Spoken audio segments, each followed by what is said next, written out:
আসসালামু আলাইকুম। আমন্ত্রণ দুপুরের আর নিউজে। সাথে আছি আমি তানজিলা টুইঙ্কেল।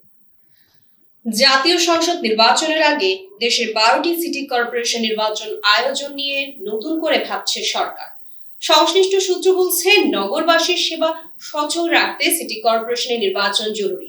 পাশাপাশি এই নির্বাচন কমিশনের জন্য জাতীয় সংসদ নির্বাচনের আগে এক ধরনের ট্রায়াল রান হিসেবেও কাজ করবে বলে মনে করা হচ্ছে।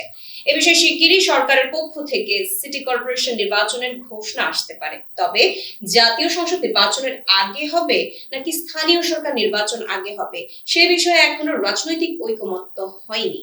বিএনপির মতো বড় দল জাতীয় নির্বাচনকে অগ্রাধিকার দিতে চাইছে। অন্যদিকে জামায়াত ইসলামী, জাতীয় নাগরিক পার্টি, ইসলামী আন্দোলন বাংলাদেশ, গণ অধিকার পরিষদ, এবি পার্টি সহ বেশ কয়েকটি দল জাতীয় নির্বাচনের আগে স্থানীয় সরকার নির্বাচন আয়োজনের পক্ষে অবস্থান নিয়েছে। রাজধানীর বাংলা মোটরে জাতীয় নাগরিক পার্টির অস্থায়ী কেন্দ্রীয় কার্যালয়ের নিচে দলটির নেতাকর্মীদের লক্ষ্য করে ককটেল নিক্ষেপ করা হয়েছে।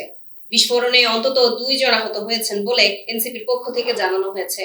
দলটির ভাষ্য মতে সোমবার রাত 10:40 বাংলা মোটরের রূপায়ণ ট্রেড সেন্টারের সামনে এই হামলার ঘটনা ঘটে।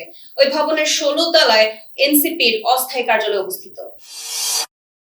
লন্ডন বৈঠকের পর দেশের আগামী জাতীয় নির্বাচনের দিনক্ষণ নিয়ে তৈরি হওয়া সংশয় অনেকটাই কেটে গেছে বলে মনে করছে বিএনপি ও ফ্যাসিবাদ বিরোধী যুগপৎ আন্দোলনের শরিকরা। আগামী বছরের ফেব্রুয়ারিতে নির্বাচন অনুষ্ঠিত হবে ধরে নিয়ে শরিক দলগুলোর শীর্ষ নেতারা কৌশলে নির্বাচনী প্রস্তুতি শুরু করেছেন। যদিও আসন চূড়ান্ত হয়নি, তবুও অনেকেই নির্বাচনী এলাকায় যাতায়াত বাড়িয়েছেন। চলছে সাংগঠনিক তৎপরতা, সুধী সমাবেশ ও প্রাথমিক গণসংযোগ কর্মসূচি। তবে আসন বন্টন নিয়ে এখনো মিত্রদের সঙ্গে আনুষ্ঠানিক আলোচনায় যায়নি বিএনপি। দলটির নেতারা বলছে, উপযুক্ত সময়ে অর্থাৎ নির্বাচনের তফসিল ঘোষণার পর এ বিষয়ে আলোচনা শুরু হবে। গত রোববার যুগপৎ আন্দোলনের গুরুত্বপূর্ণ শরিক গণতন্ত্র মঞ্চের সঙ্গে এক বৈঠকে বিএনপি এই ধরনের ইঙ্গিত দিয়েছে বলে বৈঠক সূত্রে জানা গেছে। আসন্ন জাতীয় সংসদ নির্বাচন সামনে রেখে নতুন রাজনৈতিক দল হিসেবে নির্বাচন কমিশনে নিবন্ধনের জন্য আবেদন জমা দিয়েছে জাতীয় নাগরিক পার্টি সহ 147টি দল। বিভিন্ন বাহারি নামের দল নিবন্ধন পেতে আগ্রহ দেখিয়েছে। এসব দলের মধ্যে রয়েছে নাকফুল বাংলাদেশ, বাংলাদেশ সলিউশন পার্টি, বাংলাদেশ সংগ্রামী ভোটার পার্টি ও বাংলাদেশ বেকার সমাজ। 2 ধাপে নিবন্ধনের আবেদন গ্রহণ করে নির্বাচন কমিশন। তবে আজ সোমবার ইসি এসব দলের নামের তালিকা প্রকাশ করেছে। গত 10 মার্চ নতুন রাজনৈতিক দলের কাছ থেকে নিবন্ধনের আবেদন আহ্বান করে কমিশন। নির্ধারিত সময় 20 এপ্রিল পর্যন্ত 65টি দল প্রথম দফায় আবেদন করে। গুম সংক্রান্ত ঘটনাগুলো তদন্তে অন্তর্বর্তী সরকারের গঠিত কমিশন তাদের প্রাথমিক প্রতিবেদনে জানিয়েছে, এসব ঘটনার পেছনে শুধু দেশীয় নিরাপত্তা বাহিনীর ভূমিকা নয়, বরং বিদেশি অংশীদারদের সম্পৃক্ততা এবং বাহিনীর অভ্যন্তরীণ দ্বন্দ্ব ও মতবিরোধেও দায়ী। প্রতিবেদনে উল্লেখ করা হয়, নিরাপত্তা বাহিনীর কিছু সদস্য গুম সহ বিভিন্ন বেআইনি কর্মকাণ্ডের বিরুদ্ধে অবস্থান নিয়েছিলেন। এর ফলে অনেককেই পেশাগত ও ব্যক্তিগতভাবে চরম ভোগান্তির মুখে পড়তে হয়েছে। কমিশন আরো জানিয়েছে, গুমের ঘটনা বিচ্ছিন্ন কিছু নয়, বরং এটি একটি কাঠামোবদ্ধ প্রক্রিয়ার অংশ। এখানে আন্তর্জাতিক পৃষ্ঠপোষকতা ছিল, বিশেষ করে সন্ত্রাস বিরোধী সহযোগিতার নামে পশ্চিমা রাষ্ট্রগুলোর সম্পৃক্ততা ছিল বলেও প্রতিবেদনে উল্লেখ করা হয়েছে। এবার আন্তর্জাতিক প্রসঙ্গ। মার্কিন প্রেসিডেন্ট ডোনাল্ড ট্রাম্প যুদ্ধবিরতির ঘোষণা দিলেও ইরান ও ইসরায়েলের মধ্যে সমঝোতা নিয়ে ধোঁয়াশা তৈরি হয়েছে। ট্রাম্পের বক্তব্যের স্বচ্ছতা নিয়েও প্রশ্ন উঠছে। এমনকি যুক্তরাষ্ট্রের ভেতরেও তার এই ঘোষণার তীব্র সমালোচনা হচ্ছে। সাবেক মার্কিন কূটনীতিক নেড প্রাইস ট্রাম্পের সমালোচনা করে বলেছেন, এই সমঝোতা কোনো স্থায়ী বা নিশ্চিত সমাধান নয়। আল জাজিরার খবরে বলা হয়, সামাজিক যোগাযোগ মাধ্যমে একাধিক পোস্টে প্রাইস মন্তব্য করেন, যদি এই যুদ্ধবিরতি ইরানকে স্থায়ীভাবে পারমাণবিক অস্ত্র অর্জন থেকে বিরত রাখতে পারত, তাহলে একে সফল বলা যেত।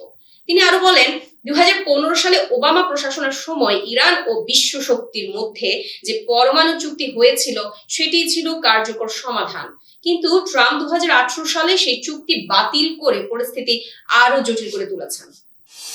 ন্যাটো সম্মেলনে যোগ দেওয়ার পরিকল্পনা বাতিল করেছেন জাপানের প্রধানমন্ত্রী ইশিবা শিগেরু এবং দক্ষিণ কোরিয়ার প্রেসিডেন্ট লি জে-মিয়াং। যুক্তরাষ্ট্রের সামরিক বাহিনী ইরানে হামলা চালানোর পর তারা এই সিদ্ধান্ত নেন। আগামী 24 ও 25 জুন দ্য হেগে অনুষ্ঠেয় নেটো নেতাদের এই সম্মেলনে বৈশ্বিক সংকট ও নিরাপত্তা পরিস্থিতি নিয়ে গুরুত্বপূর্ণ আলোচনা হওয়ার কথা রয়েছে। দক্ষিণ কোরিয়ার প্রেসিডেন্টের দপ্তরের একজন মুখপাত্র জানান, প্রেসিডেন্ট লির সফর বাতিলের পেছনে দুটি প্রধান কারণ রয়েছে: দেশের অভ্যন্তরীণ নানান বিষয় এবং মধ্যপ্রাচ্যের চলমান অস্থিতিশীলতা। জাপানের প্রধানমন্ত্রীর দপ্তর থেকেও জানানো হয়েছে, নানা পরিস্থিতির বিবেচনায় শেষ মুহূর্তে প্রধানমন্ত্রীর সফর স্থগিত করার সিদ্ধান্ত নিয়েছে। কাতারের আল উদেইদে অবস্থিত মার্কিন বিমান ঘাঁটিতে হামলা চালিয়েছে ইরান। ইরানের 3টি পারমাণবিক স্থাপনায় যুক্তরাষ্ট্রের হামলার মাত্র 2 দিন পর তেহরান এই হামলা চালায়। ইরান ইসরায়েল সংঘাতের মধ্যেই এই ঘটনায় মধ্যপ্রাচ্যের সংকট আরো জটিল আকার নিয়েছে। গতকাল সোমবার রাতে ইরানের ইসলামী বিপ্লবী গার্ড কোর হামলার বিষয়টি নিশ্চিত করে। আইআরজিসি এক বিবৃতিতে জানায়, ইরানের আঞ্চলিক অখণ্ডতা, সার্বভৌমত্ব ও জাতীয় নিরাপত্তার উপর কোনো আঘাতের জবাব কঠোরভাবে দেওয়া হবে। এদিকে ইরানের সর্বোচ্চ নিরাপত্তা পরিষদ জানায়, এই হামলা কাতার বা কাতারের জনগণের বিরুদ্ধে নয়, আবাসিক এলাকা থেকে দূরে অবস্থিত মার্কিন ঘাঁটিকে লক্ষ্যবস্তু করা হয়েছে। ইসরায়েলের সঙ্গে এখন পর্যন্ত আনুষ্ঠানিক যুদ্ধবিরতি চুক্তি হয়নি বলে জানিয়েছেন ইরানের পররাষ্ট্রমন্ত্রী আব্বাস আরাকচি। তবে তেল আবিব হামলা বন্ধ করলে তেহরানও পাল্টা হামলা বন্ধ করবে বলে ইঙ্গিত দিয়েছেন তিনি। মঙ্গলবার তেহরান থেকে বার্তা সংস্থা এএফপি এই তথ্য জানিয়েছে। সামাজিক যোগাযোগ মাধ্যমে দেওয়া এক পোস্টে আরাকচি লিখেছেন, এই মুহূর্তে কোনো যুদ্ধবিরতি বা সামরিক অভিযান বন্ধের বিষয়ে কোনো চুক্তি হয়নি। যুক্তরাষ্ট্রের প্রেসিডেন্ট ডোনাল্ড ট্রাম্পের যুদ্ধবিরতির ঘোষণার পরপরই তিনি এমন মন্তব্য করেন। ট্রাম্পের ঘোষণায় বলা হয়েছিল, তেহরানের স্থানীয় সময় সকাল 8টা থেকে যুদ্ধবিরতি কার্যকর হওয়ার কথা।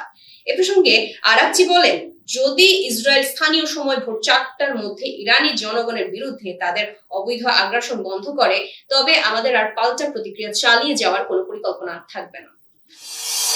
এবারে খেলার খবর।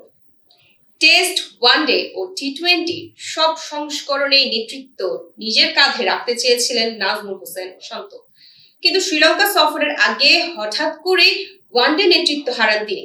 এরপর থেকেই বিভিন্ন মাধ্যমে খবর আসছে, বোর্ডের এই সিদ্ধান্তে সন্তুষ্ট নন শান্ত। এমনকি টেস্ট নেতৃত্বেও হয়তো ছেড়ে দিতে পারেন বলে গুঞ্জন ছড়ায়।